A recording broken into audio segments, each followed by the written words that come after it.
Let's talk about music. It's not just universal language. It's quite literally a universe in itself. And I want to help simplify that universe. And just like you have a universe within, music taps into your universe within and around you. What I said earlier about the who, what, when, where, why, and how. Your who, your what, your when, your where. Those are you looking at the universe around you. Your why and your how are your universe within. When you enjoy something, we get into our creative parts of our brain. It's called our prefrontal cortex. And that allows us to come up with simple solutions that we would have otherwise completely missed because we're staying in our fearful survival modes, our amygdala, our lizard, our animal brain. But music and play, it gets us back into our creative minds because you can't create unless you feel safe. When you feel seen, when you feel heard, when you feel known, you're safe.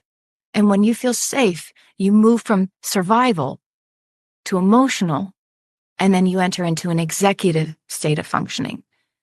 And when you're in that executive state of functioning, that's when you fully can get into understanding what your why is and how you're going to get there. Music helps us process things even to the deepest parts of our soul, our body, and our mind. And it's almost like a brain hack to quiet the universe around and quiet the universe within. Because I don't know about you, but I got some brain chatter going on. There's a lot of things that our brains are ticking off. I worked with a woman who had aphasia. She was in a coma. And when she came out of the coma, she was unable to speak.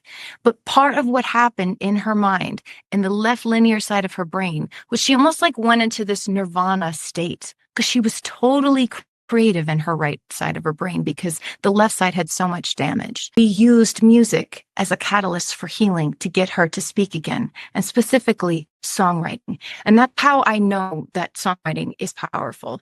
After working with Gabby for 7 years, after working with at-risk youth and seeing the transformation in their lives, after working with indigenous tribes in Africa and seeing how music brings people together, it is truly a wonder. Like I said earlier, Einstein had said the most important decision that we can make is whether to believe we are in a friendly or hostile universe.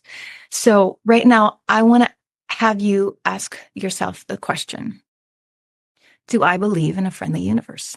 I want you to also think about what information you're taking in from the universe around you. And this is where we're going to get into the who, the what, the when, and the where.